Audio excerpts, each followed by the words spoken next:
Anya dance करने में उस्ताद, एक स्टेप जो वो देख लेती तो हूबहू उसे उतार देती। अरे आन्या बेटा, मेरी बेटी को भी डांस सिखा देना, उसका एनुअल प्रोग्राम है। हाँ आंटी, क्यों नहीं, अब कल शाम उसको भेज देना, मैं सिखा दूंगी। हाँ हाँ, नचनिया ही बन, आस पड़ोस के लोग तुझे इस्तेमाल कर रहे हैं। माँ, इस्तेमाल मेरा नहीं कला का हो रहा है। नाचना एक कला है, कला। आन्या हर बात में अच्छी थी, फिर चाहे वो अच्छा व्यवहार हो या फिर लोगों की मदद करना, वो हमेशा खुद के शौक को पूरा करने के लिए व्यस्त रहती। लेकिन घर वालों को तो उसका ये काम सिर्फ समय की बर्बादी लगता है। कहाँ है आन्या? उसको बोलो कि आज शाम को खाना वही बनाएगी। सपना देख लो कि तुम्हारी बेटी घर का खाना बनाएगी।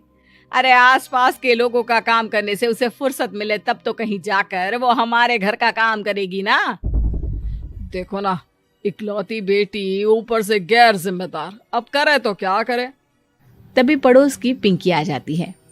अंकल आंटी, आन्या दीदी कहाँ है? वो क्या है ना, मेरा क्लास वर्क है, वो मुझे समझ में नहीं आ रहा, तो मम्मी ने कहा कि आन्या दीदी से पूछ लो।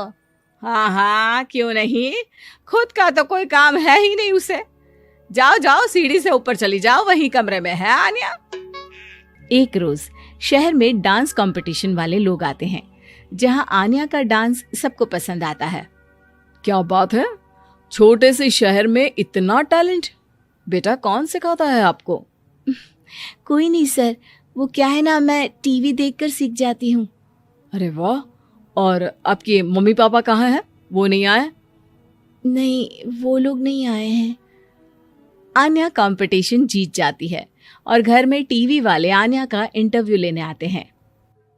अरे क्या है, कहाँ घुसे जा रहे हो, क्या हो गया? आप आन्या की माँ है ना? वो क्या है ना, आपकी बेटी ने डांस का कंपटीशन जीता है, हमारे शहर के लिए ये गर्व की बात है, तो हम लोग उनका इंटरव्यू लेने आए हैं। ओहो, बड़ा तीर मारा हो जैसे। अरे उसे आता ही क्या है डांस के सिवा, कुछ और करती तो शायद गर्व होता। तभी वहां आन्या आ जाती है और पत्रकारों को इंटरव्यू देती है। उसी रोज पिता के ऑफिस में।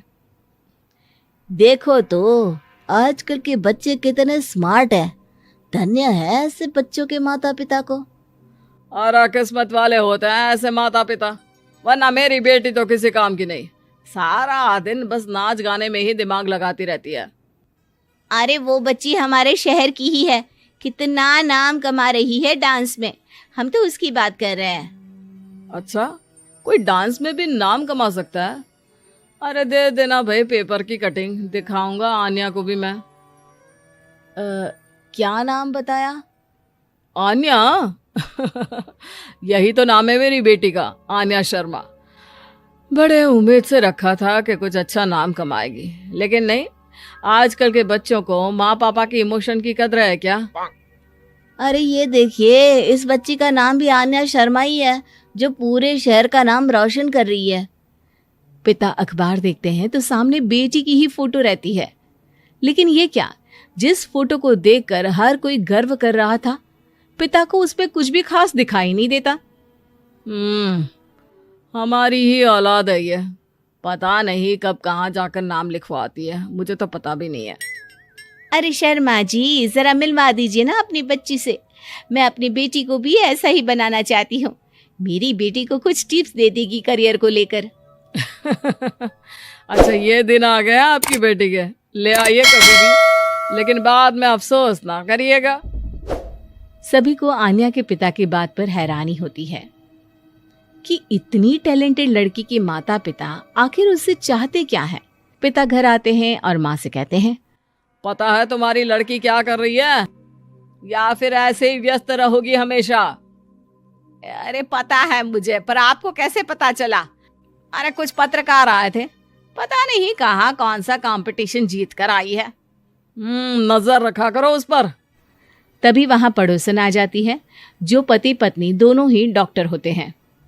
नमस्ते भाभी, बधाई हो आपको आन्या की कामयाबी की। भाई भगवान बेटी दे तो ऐसी। कहाँ है वो? सच में आपको ऐसा लगता है कि भगवान ऐसी बेटी दे? तो ले जाइए ना अपने साथ, रखिए 2-4 दिन, खुद ही पता चल जाएगा। और नहीं तो क्या, सारा दिन करती क्या है, कहाँ रहती है, हमें तो कुछ पता नहीं होता। ना बताती है ना पूछती है। खैर देखिए, वो वक्त अब गया जब माता पिता बनकर बच्चों की परवरिश की जाती थी। अब तो बच्चों को साथ बिठाकर बात करना जरूरी है। वो क्या कहते हैं, बच्चे के दोस्त बने। तो क्या आप दोनों अपनी बेटी के दोस्त हैं? हाँ, बस अब यही बाकी रह गया था। खैर बताइए, क्या काम है आपको? वो क्या है ना, मैं और मेरे पति दोनों को ही इमरजेंसी कॉल आ गई है अस्पताल से।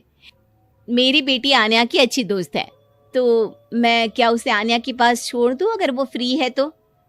माँ कुछ बोलती उतने में ही आन्या आ जाती है। वाह आंटी, क्यों नहीं, मैं फ्री ही हूँ। आप निश्चिंत रहिए, मैं उसका पूरा ख्याल रखूंगी।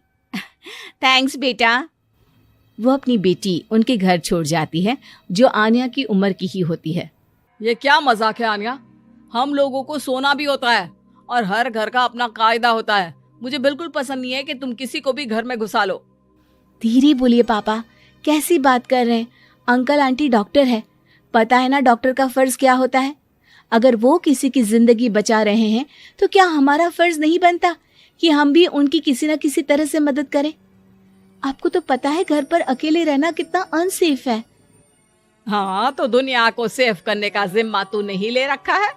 अरे बहुत महंगे अस्पताल के डॉक्टर हैं वो लोग, खूब पैसा मिलता होगा, लेकिन ये नहीं कि मेड रख ले।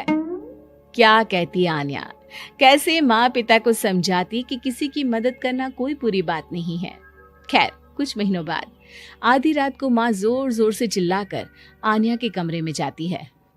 बेटा बेटा आन्या, पापा के सीने में दर्द हो रहा है, बेटा कुछ कर। हाँ माँ, मैं डॉक्टर को फोन करती हूँ। आन्या डॉक्टर को फोन करती है, लेकिन माँ डॉक्टर को तो आने में काफी वक्त लग जाएगा। मैं पिंकी के पापा को बुला लाऊं? अरे वो नहीं आएंगे बेटा, वो लोग बहुत बड़े डॉक्टर हैं और हम लोगों के पास इतने पैसे भी नहीं है। माँ, मैंने डांस कंपटीशन में जो पैसे जीते थे वो है मेरे पास, आप चिंता न करें, बस पापा का इलाज करवा ले।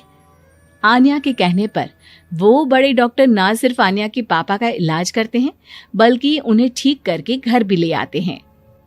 आज मैं सिर्फ अपनी बेटी की वजह से बच गया। भगवान सबको ऐसी बेटी